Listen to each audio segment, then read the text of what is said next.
Rápida e decididamente o herói iniciou seu caminho. Sair e experimentar o mundo, no duplo sentido da palavra. Atrás de si, ele deixa a cidade da sua infância, que até então lhe dera proteção e segurança. Na mão direita, ele segura um bastão, cuja ponta dourada representa os objetivos nobres que o norteiam. A pesquisa do tesouro, a libertação da bela prisioneira, a busca pela erva da vida ou o paraíso perdido.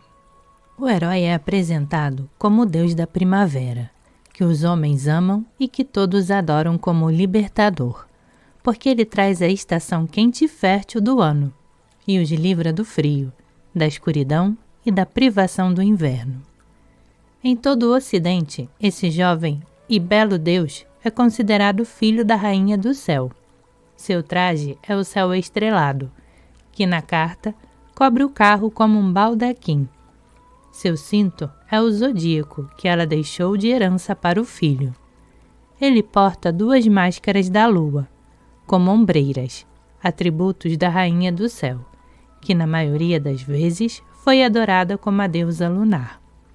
White chama essas máscaras de Urim e Tumim, instrumentos oraculares do grande sacerdote da Israel antiga, que são mencionados em vários pontos do Velho Testamento.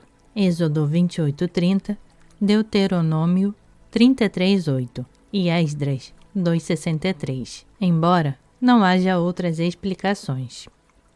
Presumivelmente, trata-se de máscaras oraculares, sobras dos ritos do culto da grande deusa da antiguidade. Assim como em muitos contos de fadas, o herói tem uma estrela na testa. A coroa do condutor do carro é enfeitada por uma estrela de 8 pontas, que, como o número 8, simboliza a união com o mais elevado, enquanto que o quadrado sobre o seu peito corresponde ao número 4, simboliza a realidade terrena. Isso também o caracteriza como Salvador que vem do céu, 8, a fim de aqui na terra, 4, realizar sua grande obra. Esse tema transmitido por diferentes mitos encontra seu aperfeiçoamento maior e mais conhecido em Jesus Cristo, que como Filho da Virgem Celestial, veio à Terra para salvar a humanidade. O carro do herói é puxado por uma esfinge branca e outra preta, as quais carregam também a cor da outra em si. Com isso, os 2 animais de tração assumem o simbolismo do Yin-Yang, o antigo símbolo chinês da totalidade. O preto e o branco representam a dualidade com que a nossa consciência percebe a realidade. Se a realidade é de fato assim, é impossível dizer com certeza. Sabemos somente que a nossa consciência não é capaz de reconhecer ou entender nada que não tenha um polo oposto como ponto de referência. Não reconheceríamos o humano como masculino se não houvesse o feminino. Sem tensão, não haveria relaxamento. Sem uma imagem do diabo, não poderíamos entender Deus como a soma de todo o bem, e tampouco existiria a morte, se não soubéssemos que estamos vivos. Visto sob esse ângulo, o fato de termos de morrer torna a vida repleta de sentido, porque só assim o seu sentido pode ser percebido. Na verdade, nascemos nessa dualidade, mas quando criança, não tínhamos consciência dela. Só com o crescente desenvolvimento da personalidade, esse fenômeno essencial se torna cada vez mais claro. Com efeito, a palavra desenvolvimento da personalidade o demonstra com acerto, porque se trata do desenvolvimento daquilo que está em nós. Literalmente, no inconsciente, todas as nossas possibilidades estão adormecidas, ou seja, não desenvolvidas e indiferenciadas. Desenvolver-se significa tornar-se consciente das próprias possibilidades, na medida em que as tiramos de sua simplicidade e as desenvolvemos em nossa consciência polar, para então reconhecê-las. A cada passo no caminho do conhecimento, compreendemos melhor e de forma mais diferenciada a nossa realidade exterior, e também o nosso potencial interior, e nos tornamos cada vez mais conscientes da tensão entre opostos em que vivemos. pois é natural que exista entre os dois polos, tal como na corrente elétrica ou entre os ímãs, um constante campo de tensão, por meio do qual eles se atraem ou se repelem. Com demasiada frequência, nós entramos em atrito com essa tensão e somos arrastados para cá e para lá, entre as duas possibilidades que esses dois polos nos oferecem. Nesse conflito, tomamos partido e nos esforçamos por obter clareza, à medida que avaliamos um polo como bom e certo, e o outro como mal e errado, valorizando e desejando um, temendo e recusando o outro. Quanto mais nos aprofundamos, com tanto mais frequência temos de reconhecer que na verdade não fazemos justiça à realidade, porque esta é muito mais complexa para se deixar reduzir a uma forma tão óbvia. Sempre que temos certeza de ter descoberto uma verdade inequívoca, podemos ter certeza também de que não se trata da verdade. E não é só isso. A crença de ser dono de uma verdade absoluta leva o homem ao perigo de mais cedo ou mais tarde se tornar um tirano que quer convencer os outros, a todo custo, inclusive por meios opressivos, a ter a sua visão do mundo, supostamente a única correta. É possível reconhecer isso no afã missionário de sectários, sobretudo nos recém-convertidos, que infelizmente é encontrado com demasiada frequência nos círculos esotéricos, graçando na história das igrejas e também no cenário político, onde muitos amigos da humanidade, que queriam melhorar o mundo, se tornaram déspotas, destruidores de homens. Porém, em última análise, clareza significa unilateralidade, sendo assim o polo oposto da unidade, que sempre abrange ambos os polos contrários, donde se lê no Tao Te Ching. O Tao que pode ser pronunciado não é o Tao eterno. O nome que pode ser proferido não é o nome eterno. Saber que a nossa realidade nunca é a realidade absoluta é a base para a genuína tolerância, mas também, antes de tudo, a possibilidade de, participando da realidade dos outros, ultrapassar os limites do entendimento atual, chegando com isso a uma compreensão mais profunda. Talvez seja útil saber que nem mesmo as cores que acreditamos captar com tanta certeza são reais. Lá fora não existem cores, apenas vibrações eletromagnéticas, que só se transformam em cores por intermédio do olho e do cérebro da pessoa que as contempla. Assim sendo, elas são a vivência mais subjetiva que pessoas diferentes sentem de forma diferente como sua realidade. Não é a clareza, porém a união dos opostos a verdadeira tarefa no caminho do desenvolvimento, cujo objetivo é encontrar a totalidade nos âmbitos mais elevados da unidade abrangente. Mas isso não muda em nada. O fato de termos de lidar e devermos lidar durante vários trechos do caminho com a oposição, na busca do conhecimento, aprendemos a diferenciar cada vez melhor e a formar, cada vez com maior precisão, pares de opostos, entre aqueles que, na maioria das vezes, diferenciamos por meio de uma avaliação. Disso resulta para nós um mundo cada vez mais sadio com tudo, o que mais apreciamos, amamos e consideramos digno de esforço obter. E outro mundo cheio de desgraças, que, em nossa opinião, nem deveria existir. Por mais arrogante que essa postura possa parecer, ela subentende que algo deu errado na criação e que temos de nos adaptar a esse julgamento, apesar de nosso entendimento visivelmente limitado. Ela é indispensável para o necessário e inevitável desenvolvimento de nossa consciência do eu. Sem limites claros, não pode haver um eu forte. Sem constantes novas distinções, a consciência continua indiferenciada. Somente quando o mundo dos opostos é penetrado em suficiente profundidade, podemos e devemos nos exercitar na arte da unificação. Primeiro, precisamos estabelecer limites para o fortalecimento do eu, isolando-nos suficientemente de tudo o que não somos, antes que um eu suficientemente firme possa começar a superar esses limites. O carro, portanto, significa que o paraíso da infância, a unidade vivida inconscientemente com a sincera decisão da estação precedente, os amantes, já passou.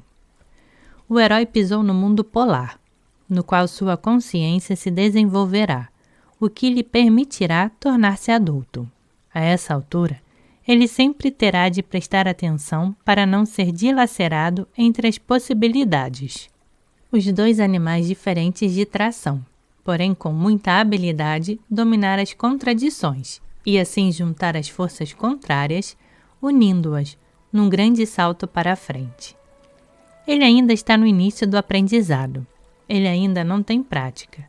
E se for bem aconselhado, seu poder não deve ser subestimado. Em pouco tempo, pode acontecer com ele o que aconteceu com o aprendiz de feiticeiro. Na lenda do Graal, esta estação corresponde ao momento em que Percival veste a armadura do cavaleiro vermelho que ele dominou. E com isso, ao menos exteriormente, transforma-se de criança em homem. Ele já se parece com um cavaleiro, a imagem simbólica do ser mais elevado, amadurecido. Na verdade, ele traz sobre a armadura, como sempre, seu traje de bobo. Para fazer justiça à aparência exterior, ele terá de crescer interiormente. Outros mitos, ao contrário, descrevem os perigos dessa estação. Ao contarem sobre filhos de deuses que caem no abismo, talvez como Ícaro ou Feto, e fracassam porque valorizam demais as forças que ainda não exercitaram. Como orientação, ajuda um cavaleiro nesta viagem aqueles mapas anímicos que conhecemos dos quadros de meditação atuais, principalmente as mandalas do budismo tibetano. Uma estrutura básica típica dessas figuras compõe-se de um círculo interior, que envolve um símbolo de perfeição, talvez um Buda, um Bodhisattva, uma imagem de Krishna, uma figura abstrata, ou nas formas ocidentais, como nas mandalas de Hildegard von Bingen, um símbolo de Cristo. Esse círculo interior é cercado por uma cruz ou um quadrado, que por sua vez é limitado por um círculo exterior. No simbolismo, o círculo representa ao todo o indiviso, o original ou expresso literalmente o paraíso. A cruz ou o quadrado, no entanto, correspondem tal como o correspondente número 4, o hemisfério terreno, o mundo feito de espaço e tempo. Contemplada assim, a mandala nos mostra dois paraísos com seus círculos interior e exterior, entre os quais fica a cruz do espaço e do tempo. Esses três âmbitos podem ser exemplificados nos mais diferentes âmbitos de correspondência. Na linguagem dos contos de fadas, o círculo interior é o paraíso original, que frequentemente corresponde ao mundo da infância e, via de regra, é perdido logo no início da história, quando, por exemplo, a bola dourada, o símbolo original da totalidade, cai no poço. A cruz representa o mundo que percorremos em busca do paraíso perdido, ao passo que o círculo exterior simboliza o objetivo, um paraíso que corresponde ao da infância, e que, contudo, é diferente. Os círculos exterior e interior são parecidos e têm o mesmo ponto central, sem, no entanto, serem os mesmos. O círculo interior é o paraíso da inconsciência, o exterior é o paraíso muito mais abrangente da onisciência. Entre eles está o conhecimento da consciência delimitada pelo espaço e pelo tempo. Em linguagem psicológica, o círculo interior simboliza o inconsciente, a cruz o consciente e o círculo exterior o supraconsciente, ou nos conceitos de Jung, o inconsciente, o eu e o si mesmo. O budismo chama esses três âmbitos de unidade, separação, multiplicidade e totalidade. Os estados com eles associados são destituído de eu, consciente do eu e livre do eu, ou ignorante, iniciado e sábio. Por trás da lenda do Graal está o pecado original, a eliminação da árvore do conhecimento, que na crença popular é uma macieira. Para encontrar a salvação, os cavaleiros se punham em missão, a busca do Graal, o qual dizia-se seria encontrado no castelo do Graal, que, segundo a tradição, deveria ser procurado na ilha de Avalon, a ilha das macieiras em flor. Em todos esses casos, vemos como a origem e o objetivo se parecem, e, contudo, são a mesma coisa, porque o círculo exterior ancorado no mesmo centro simboliza uma etapa superior de desenvolvimento.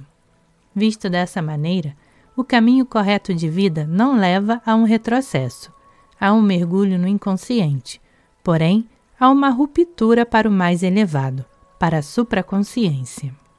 Uma outra imagem que torna compreensível este estado de consciência diz: enquanto vivemos no círculo interior, acreditamos no Filho de Deus.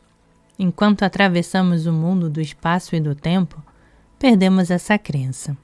Porém, quem alcançar o círculo exterior, quem conseguir penetrar no supraconsciente, esse acreditará outra vez no Filho de Deus, podendo perceber-se que para ele essa imagem se tornou um símbolo da totalidade, que se revela em seu significado mais profundo e mais abrangente.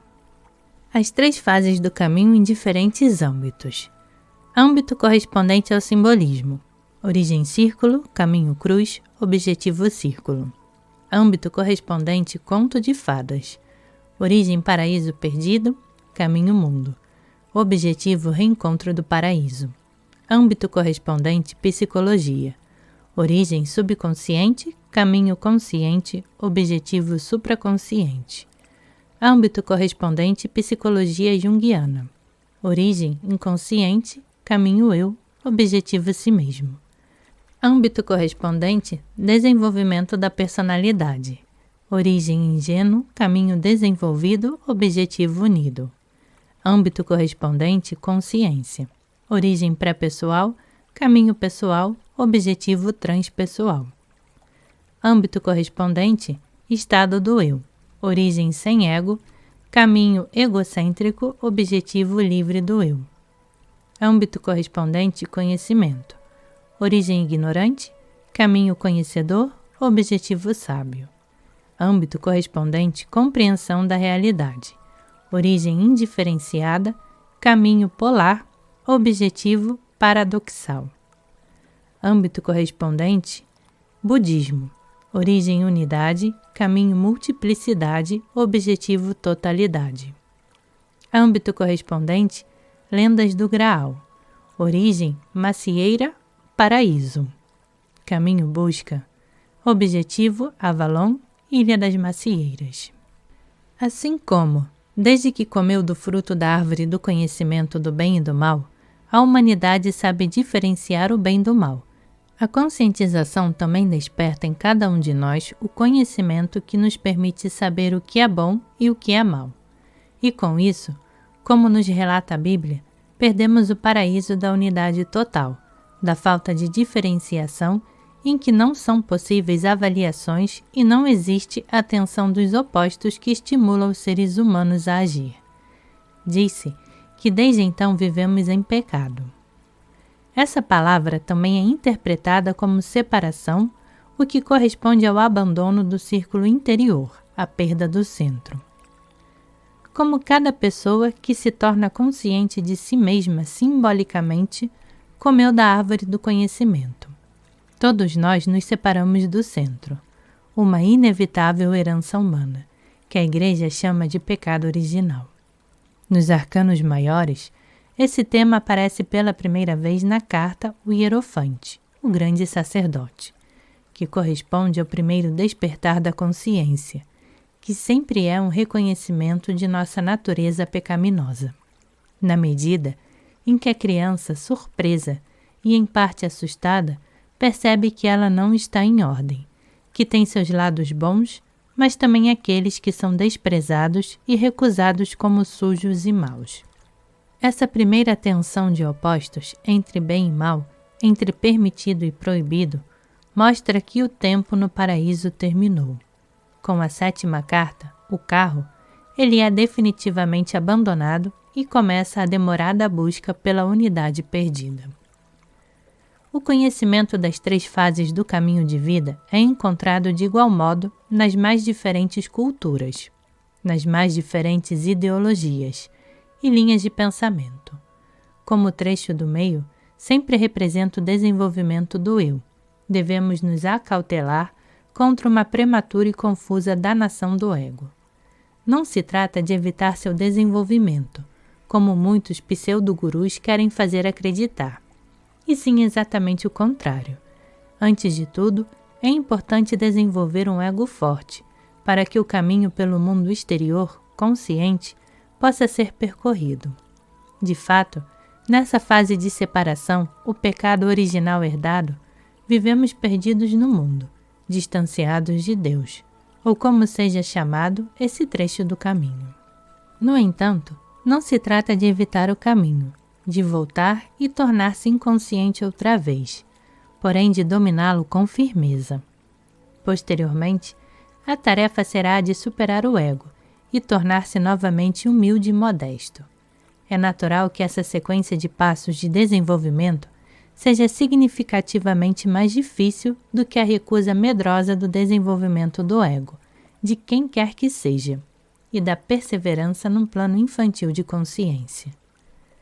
O significado dessa fase fica mais claro na imagem de um iceberg, do qual sabemos que se vê apenas uma 7ª parte, enquanto o restante está debaixo d'água.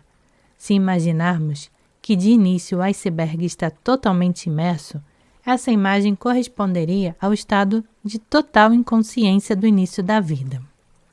À medida que a ponta do iceberg sobe lentamente, ela representa o maravilhoso despertar da consciência do eu. Essa é a época em que a criança se reconhece pela primeira vez no espelho, em que diz eu pela primeira vez a si mesma, em que pela primeira vez estabelece um limite e sente que é bem diferente, um ser distinto das demais pessoas. Esse momento em que a consciência desperta, em que uma parte do todo se torna consciente de si mesma, é algo maravilhoso. Resumindo, a cada despertar matinal, revivemos esse momento. É fácil compreender porque a humanidade viu essa força reconhecedora como parte do Logos divino. Essa parte que se tornou consciente de si mesma corresponde à ponta do iceberg. Em nossa comparação, se transmitíssemos à ponta apenas uma tarefa, ela, por certo, consistiria em reconhecer as próprias possibilidades e o ambiente circundante, e em cuidar da orientação. Mas seria absurdo e impróprio à ponta do iceberg presumir que o rumo da viagem dependeria apenas dela, pois para isso estão disponíveis inapelavelmente os 6/7 inferiores e as correntes que envolvem um iceberg. E seria totalmente grotesco se a ponta simplesmente negasse a existência das 6 outras partes e afirmasse que não há nada debaixo da água. Essa última situação corresponde mais ou menos à situação do espírito ocidental no início do século XX. Naquela ocasião, Sigmund Freud se depara com desacordos de ponto de vista e com forte resistência em seus esforços de tornar o subconsciente sociável. Ele foi ridicularizado, porque as pessoas tinham certeza de que não poderia haver uma tal desordem. De lá para cá, essa posição se modificou consideravelmente. Hoje, círculos mais amplos partem do modelo muito mais abrangente de Jung, de que o subconsciente não mais se reduz a um depósito de coisas reprimidas e indecentes, mas reconhecem no subconsciente todas as forças que orientam e conduzem o ser humano. Voltando à imagem do iceberg, fica claro que se trata de início de formar uma forte consciência do eu, ponta do iceberg, mas que então é preciso aprender a não se dar tanta importância, mas a se considerar uma parte menor do todo, na verdade, uma parte consciente. O todo, os 7/7 de iceberg, corresponde na psicologia de Jung ao si mesmo, cuja parte consciente é o eu, ego. A força condutora que determina a direção é o si mesmo, ao passo que o eu é competente para a orientação, o conhecimento e a compreensão. Visto dessa maneira, Freud e Jung se completam de modo primoroso.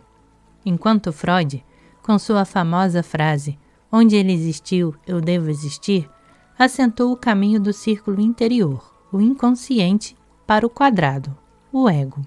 O processo de individuação descrito por Jung está sob o lema "Onde eu existir, deve existir o si mesmo", a fim de equiparar o caminho do quadrado ao do círculo exterior. Nesse interrelacionamento fica visível também uma tradição judeu-cristã, em que Lúcifer, ou seja, o portador da luz, antes era o anjo predileto de Deus, segundo fontes gnósticas também seu primeiro filho. A luz que ele trouxe para os homens é a luz do conhecimento, mas para o Deus da criação deve ter sido uma grande alegria ver como suas criaturas se abriram à luz e se tornaram conscientes de si mesmas. No entanto, depois, diz a tradição, Lúcifer quis ser maior do que tudo mais e do que todos os outros. Isso levou à sua queda do céu. Desde então, ele se congelou no mar de gelo do mundo subterrâneo e vela ali, como um imperador sombrio sobre as almas que caem em suas mãos. De fato, nossa consciência é uma força divina de conhecimento. Porém, quando ultrapassa seus limites e se torna exagerada ou com mania de grandeza, a força original abençoada se transforma em princípio gelado, diabólico e possuído pelo poder. Os 3 passos de desenvolvimento da jornada de vida descritos antes se mostram oportunamente no tarô no conjunto de 6 cartas que assim se apresentam. As cartas 1 a 6 nos mostram o herói, sua infância, a fase inconsciente, simbiótica.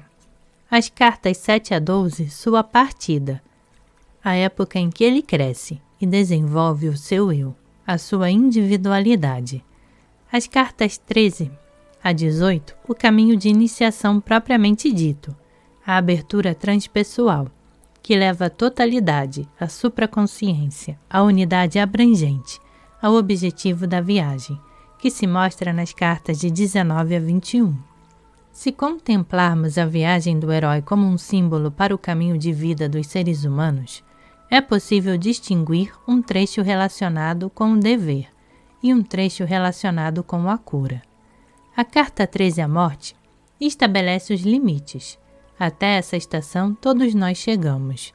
Mas se vivemos a morte como fim ou como tema central, como uma etapa essencial de transição na metade da nossa vida, por trás da qual a verdadeira iniciação, a fase transpessoal e o desenvolvimento do eu nos aguardam, isso depende de nós e do que fazemos com nossa vida.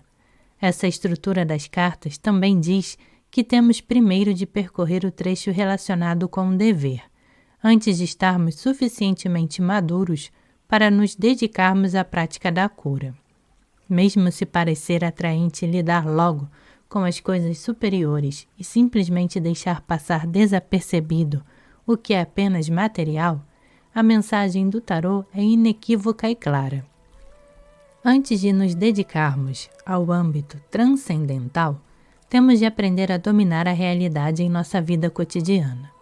Antes de superarmos o eu, a fim de chegarmos ao si mesmo, primeiro, temos de ter desenvolvido um eu suficientemente forte para encontrar sua sombra nesse caminho sem ser engolido por ela.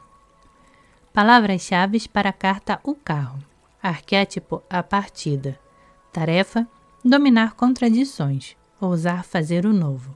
Objetivo: experimentar o mundo, penetrar no desconhecido, realizar coisas grandes, dar o grande pulo para a frente. Risco: arrogância, cólera, descontrole. Disposição íntima, otimista, sede de atividade, vivacidade, conscientização, despertar.